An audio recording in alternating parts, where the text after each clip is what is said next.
Ang surprise, ang laking perwisyo talaga nitong surprise rally ng INC. Dahil dyan sa surprise rally na yan, maraming commuter yung na-stuck sa EDSA. Hinarangan pa nila yung daan gamit yung bus nila, pero pinatanggal din yan agad ng MMDA. Hindi lang yon, maraming illegally parked vehicles sa EDSA, pinatanggal din yan ng MMDA, sabi ni Tore. At yung malaking perwisyo na to, wala pa yung... Alam nyo, sa mga kapatid po natin, medyo relax-relax lang po tayo, mga kapatid natin sa iglesia. Dahil, sana po, hindi na po natin hinarangan yung bus lane.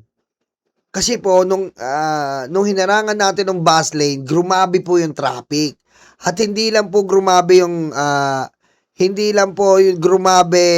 traffic. Ha? Meron pong mga nadamay na hindi naman po dapat madamay. 'Di ba?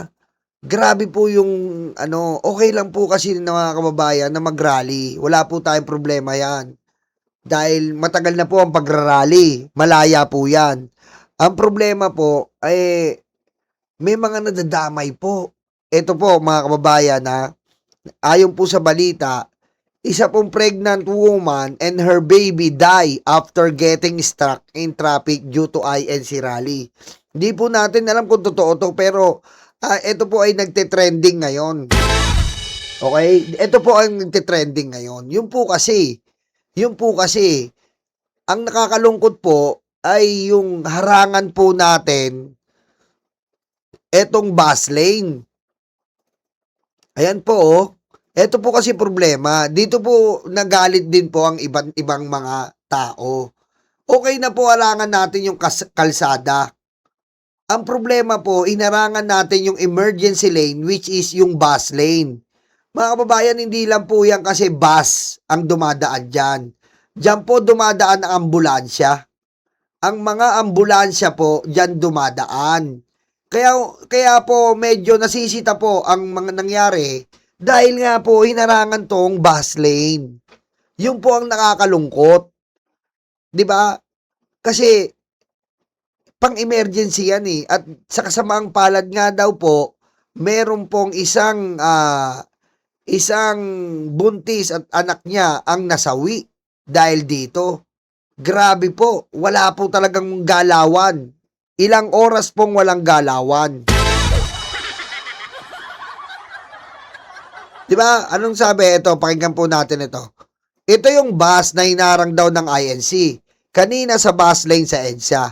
Diyan dumaan ang mga carousel, bus at mga emergency vehicles. Doon po dumadaan ang bus at emergency vehicle.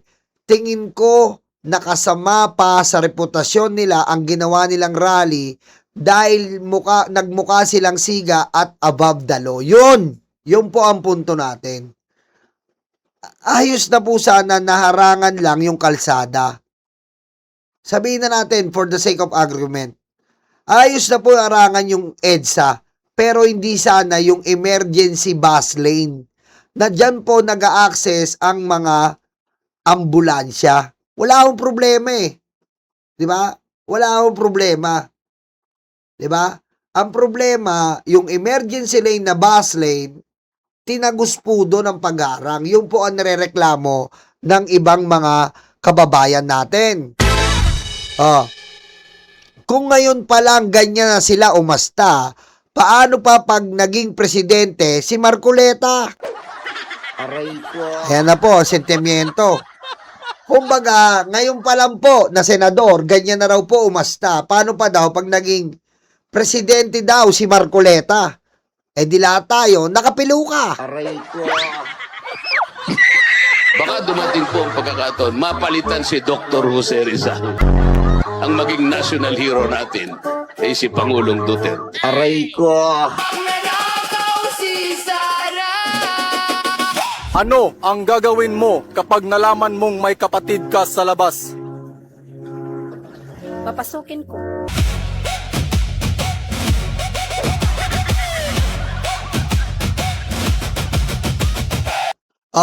Kung yan ang direksyon na tatakin ng bansa natin, ay wala na din naman akong magagawa. Choice natin yan kung gusto natin maging nasa kontrol ng mga nasa simbahan. Pero hindi talaga nakatulong sa imahe ng INC ang ginawa nilang pagharang sa EDSA. Yun nga po ang problema. Kasi po, marami pong gusto talaga na sumama. Lalo-lalo na yung iba't iba dyan. At yung mga DDS, given the fact, mga abnormal yan eh. Sausaw suka yan eh. Aray ko. Ang problema po, masyado yata daw na naging parang siga-siga. Ako po para sa akin po kasi ang problema po kasi talaga ito pong bus lane. Kasi ayun nga po, meron na raw po na matay na isang babae at anak niya dahil daw po ito sa pagharang dito sa bus lane. Kasi hindi po gumagalaw. Pinaka 7 oras daw po naka-stack. 7 oras naka-stack at sinasabi nga po ng iba na wala na ngang permit, ganyan pa ang ginawa. Which is nakakalungkot po, no? Nakakalungkot po. At ako, naniniwala ako na dapat maging maayos nating isagawa ang mga nangyayaring ganyan. Kasi po dati hindi po ganyan eh. Dati naman po hindi po ganyan. Maayos na isasagawa, gaya po ng Luneta. Pero nakakagulat po ngayon na umabot po na harangan ng EDSA. Doon po ako nagulat na umabot na po sa pagharang sa EDSA. Na grabe po yun. Yan po ang number 1 na dinadaanan ng mga Pilipino dito sa Kamaynilaan. Ngayon kung harangan mo yan, ilang trabaho po ang maapektuhan, ilang mga commuter po ang mapeperwisyo at yun na nga po ang nangyari, 7 hanggang 8 oras. Grabe. Diretso natin to. Permit. Ayaw ipa-disperse ni John B. Cremulya dahil gusto niya pa ng INC votes. At syempre may 4 na naaresto dahil naging magulo yung rally nila. Ayan, part daw siya ng INC, sabi nitong Inquirer. Sabi ng spokesperson ng INC na itong si Edwil Zabala, hindi daw tutol ang Iglesia ni Cristo sa pagpapatupad ng batas, pero tutol kami sa pagbaluktot sa batas lalo na kung ang layunin ay pagtakpan ang katiwalian. Hindi ba yun yung ginagawa nyo din? Tapos sobrang aware sila dahil inamin niya na tama yung plunder case laban kay Marcoleta. Ayan o, pagpapatupad ng batas. At syempre, may mga naki-epal din. Nag-post pa si Leviste, lahat ay inaanyayahan ngayong araw sa EDSA People Power Monument. Hindi ito para sa iisang grupo, para ito sa lahat ng Pilipino. Hindi ata siya aware na nagrarally yung INC ngayon dahil malapit nang makulong tong si Marcoleta. May placards din sila, private campaign donation, hindi plunder. Kay Marcoleta na mismo nang galing yung ebidensya laban sa kanya. Kita mo, may mga INC po kasi na hindi po nila naiintindihan eh. May mga INC po na hindi po nila naiintindihan. Na hindi ko naman po sinasabing mali mag-rally. Ang problema po kasi, binubulag ni Marcoleta ang ibang INC na para siya pa ang kawawa. Hindi po kawawa si Marcoleta, nakatanggap siya ng 75 million. Aray ko. Na nakalagay po sa batas na donation man yan o hindi, bawal yan.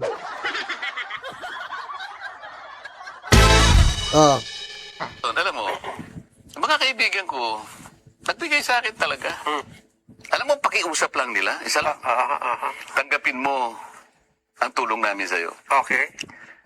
Congressman ako noon, Kong. Kami po ay naniniwala na karapat-dapat kang makarating sa Senado. Tanggapin mo ang Nasa halagang posisyon to. pa Marami niya. sila. Tanggapin mo ang halagang to. Marami sila. Isa lang ang kanilang pakiusap sa Ano akin. po yun? Sana wag mo na kaming i-disclose ang identity. Ngayon, kapag ka naglagay ako ng figure sa contribution, mapipilitan akong mag-disclose ng pangalan nila. Alam mo kung bakit? Merong kaakibat na kung tawagin ay deed of acceptance of donation. Paano yun ka ako?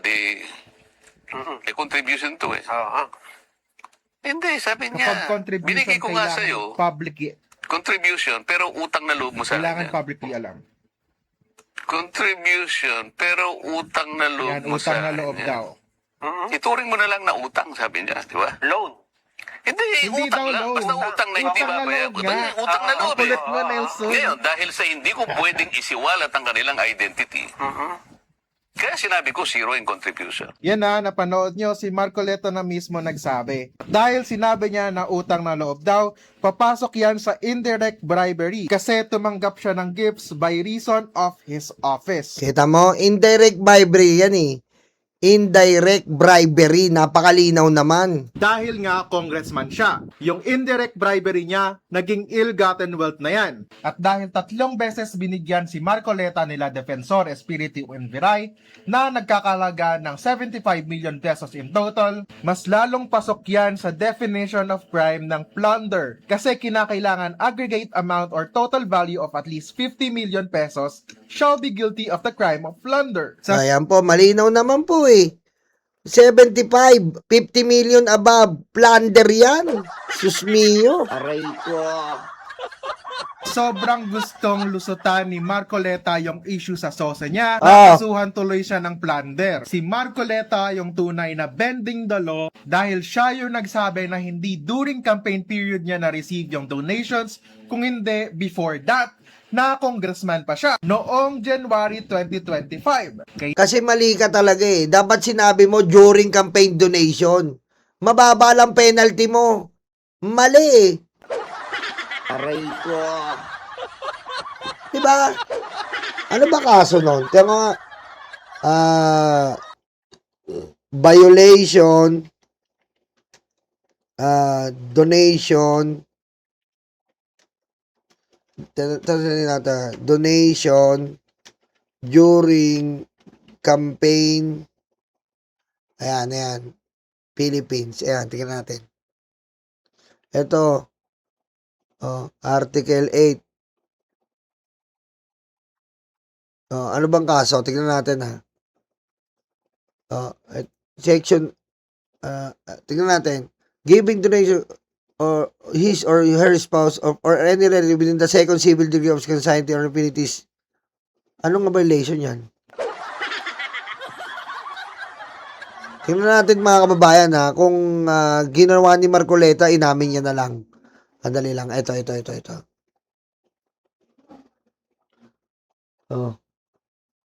Andali lang po ha.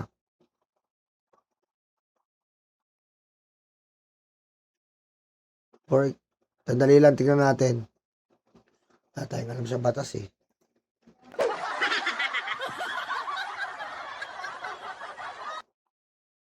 Anong violation yun?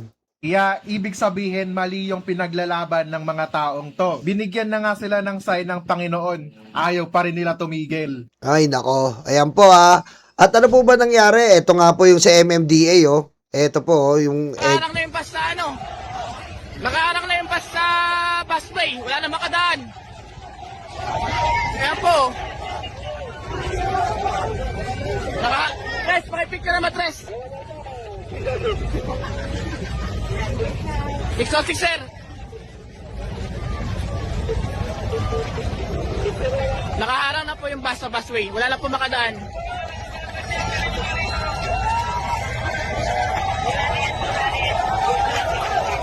Wala na makadaan ha. Wala na makadaan. Ayun nga po, ayun no, parang ano po eh, talagang inaarang pa, ayan no. Ito isang bus dito, sumunod pang ganon. Imbis na umatras, gusto talaga nilang arangan. Doon po nagalit yung mga tao. Ayan, tignan nyo po yung nasa likuran na bus ha. Ayan no. Ayan no, talagang, ano po, talagang harangan nila. Parang intentional na harangan. Doon po nakakalungkot. Sabi po ng mga kababayan natin, doon po nakakalungkot na parang gusto nilang paralisahin po. 'Di ba? Paralisahin po ang ating gobyerno at ang buong kamay nilaan. Yun po eh. Ayan no. Wala na makadaan ha. Wala na makadaan. 606, wala na makadaan sa EDSA, North Mall. Pati yung busway, nakaharang na, naharangan na ng bus. Wala na, narangan na yung busway. Ayun na po, narangan na po yung busway. Ayan o, ayan mo, ayan po nakakalungkot eh. Para isalba lang si Marcoleta. Naku po. Yung po ang nakakalungkot. Para isalba si Marcoleta, magkakaganyan. Nako. Aray ko. Alam niyo mga kababayan, ang Iglesia ni Cristo po, Iglesia ni Cristo, para yan sa Diyos. Hindi po yan Iglesia ni Marcoleta. Totoo lang po. Sa totoo lang po. Tatapatin ko kayo. Ha? Hindi po dapat ganyan. Hindi po dapat pinagtatanggol yung mga, kasi bawal sa politika eh. Aray ko. Diba? Bawal po sa politika makialam eh. Wala po tayong pakialam kung makulong yan si Marcoleta. Diba? Wala po tayong pakialam kung makulong yan si Marcoleta. Ba't natin papakialam kung makulong siya? Siya po ang nagdulot sa sarili niya eh. Aray ko. Siya po ang nagdulot niya sa sarili niya, tapos madadama yung iba. Aray ko. Pakinggan natin to. Wala naman problema, mag-rally sila. Pero kung naman yung i-block nila yung daan. Karapatan nila yan eh. Kaso lang, kung sila may revision ng iba. Yan po ang isang sentimiento. Di ba? Wala naman. Alam niyo, wala po problema mag-rally. Ang problema po ay yung halos harangan po yung daanan. At yung daanan po yun, EDSA, pinaka main road ng buong Maynila. Pinaka main road po ng buong Maynila yun. Harangan. Ayan po nangyari. 7 hanggang 8 oras sa traffic. Mga kababayan, may nagsasabi po ano pang gusto nyo na nababaha tayo ng korupsyon sa flood control. Iba po yun. Iba po yun. Huwag niyo po natin i-connect na ano pang gusto nyo, nababaha tayo ng korupsyon sa flood control. Iba po yun kay Marcoleta, nababaha po siya ng katangahan. Si Marcoleta po, nababaha siya ng katangahan dahil sa pag-amin niya na hindi niya pagdedeklara. Aray ko. Ang layo doon. Kung nababaha dyan sa EDSA, sisihin nyo yung mayor. Aray ko.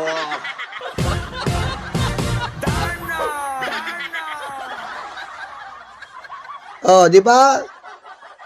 Eto po, dito naman tayo.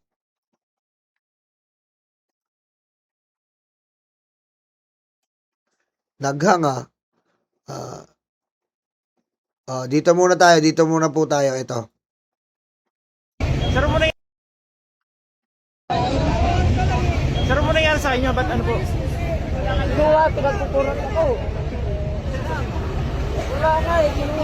Ayan po si kuya po, nawala yung susi. Nawala daw po yung susi. Ano ba yung pinaglalaban yan? Bakit ganito? Tao rin naman ako dito sa Pilipinas ah. Sabi niya, ano ba pinagyayaban yan? Bakit ganito? Tao din ako sa Pilipinas, sabi niya. Tao ka nga, huwag ka nagsasalita. Gusto mo ba mamatay? Yan ang po ang mali dyan. Hindi po yan ganyan. Yan ang mali dyan. Alam nyo, mga kababayan, kaya po ang INC ay nababansagan na ganyan. Biro nyo po may nagsalita po. Gusto mo bang mamatay? Aray ko. Alam nyo, ang INC po, ang pagkakilala natin, hindi po mga mamamatay tao yan. Naghahanap lang po ng susi yung motorista. Gusto ro ba mamatay? Aray ko.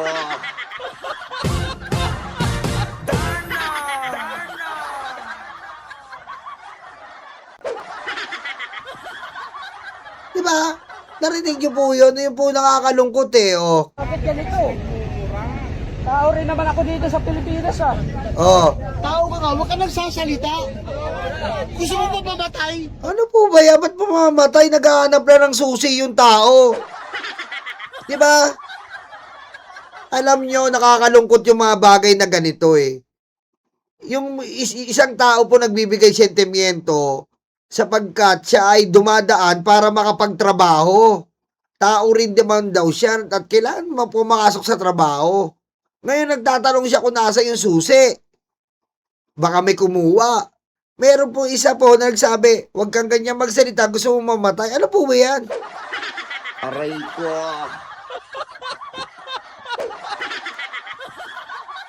Ano po ba yan? Ba't ganyan po? Diba?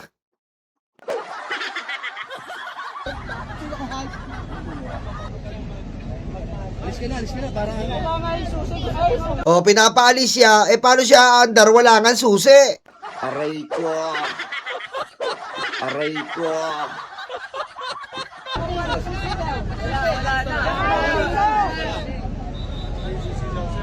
O, yan, no? Yung susi niya nawawala daw eh.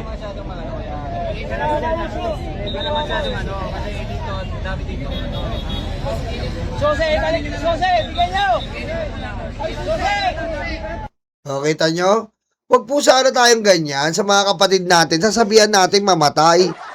Alam nyo mga kababayan, mga karayuma, wala naman pong ginagawa yung matanda.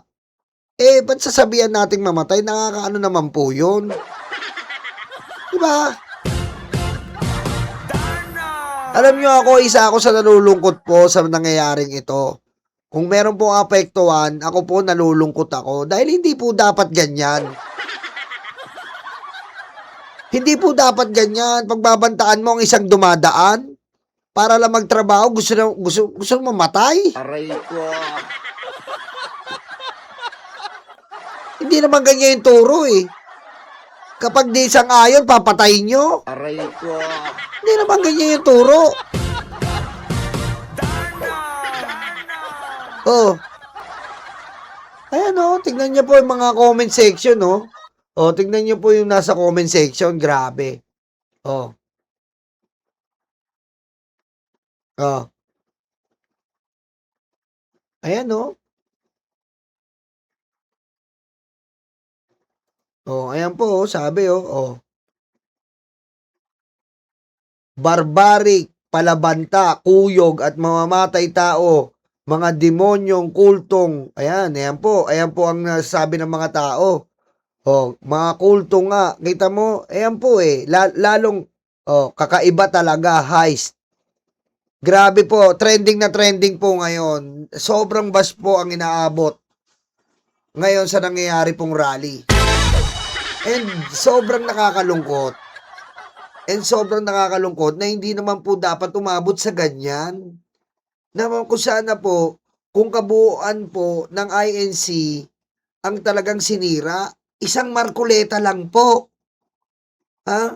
Isang Marcoleta lang po yan. Ano bang, at ang sinasabi pa nga po ng iba, ang problema, dapat nga, hindi na nakakatakbo dahil INC. Nakatakbo na, pinoprotektahan pa raw. Ayan po ang umiikot ngayon. Nakakalungkot po talaga, no? Nakakalungkot po talaga. Kasi, ibang klase po kasi ang pag sinabing INC eh. Ibang klase po noon na kapag INC ka, kinukuha ka ng SM. Totoo po yan, kinukuha ka ng SM. Sa mga SM po, ang employees dyan, madalas pumapa sa pag-INC ka. Kasi alam nilang matitino, alam nilang maayos, at alam nilang makajos.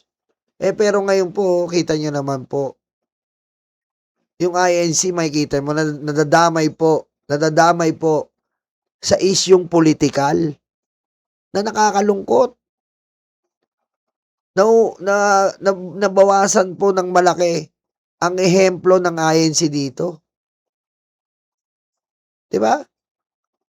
Dahil lang po sa isang taong si Marcoleta, magigiba ang Iglesia ni Cristo? Yun po ang malaking tanong eh. Diba? Yun po yung malaking tanong eh. Dahil sa iisang tao? Hindi naman siya yung namamahala sa INC. Ba't kailangan ipagtanggol? Diba mga kababayan, mga karayuma? Kung sana si Jinggoy po, kung ganyan po ang labanan, si Jinggoy ipagtatanggol din ng mga Katoliko. Aray ko. si Ramon Revilla, ipagtatanggol din ng mga Katoliko. Aray ko. Alam nyo, ang labo po eh. Ang labo po ngayon.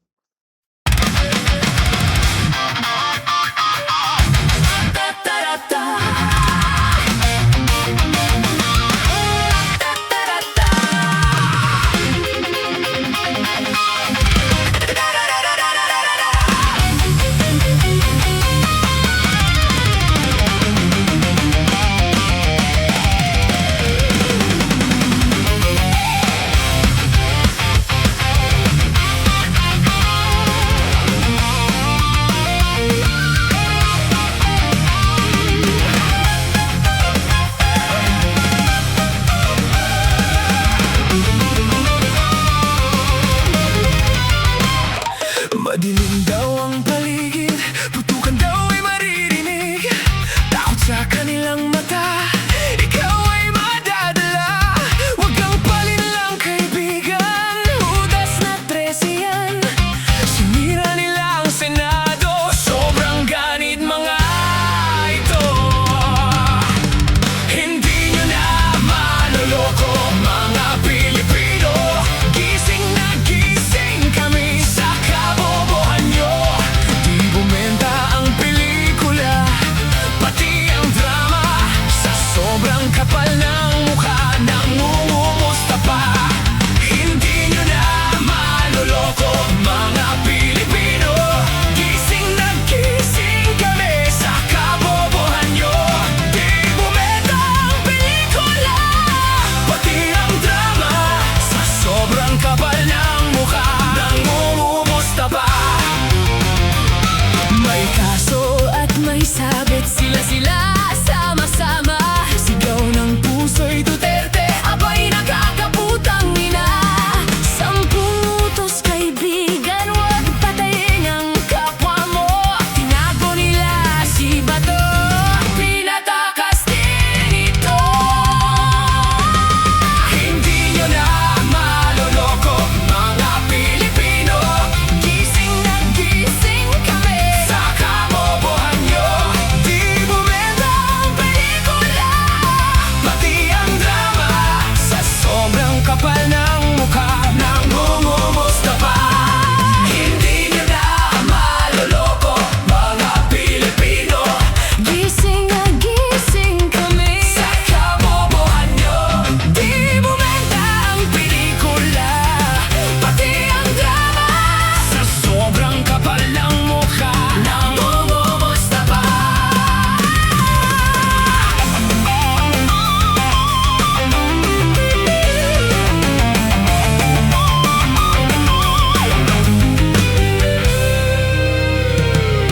Madudumi ang taktika para lang kay Sara. Taong bayan hindi inisip, taong bayan hindi nadinig. 10 utos kaibigan, huwag magnakaw sa tao. Sinungaling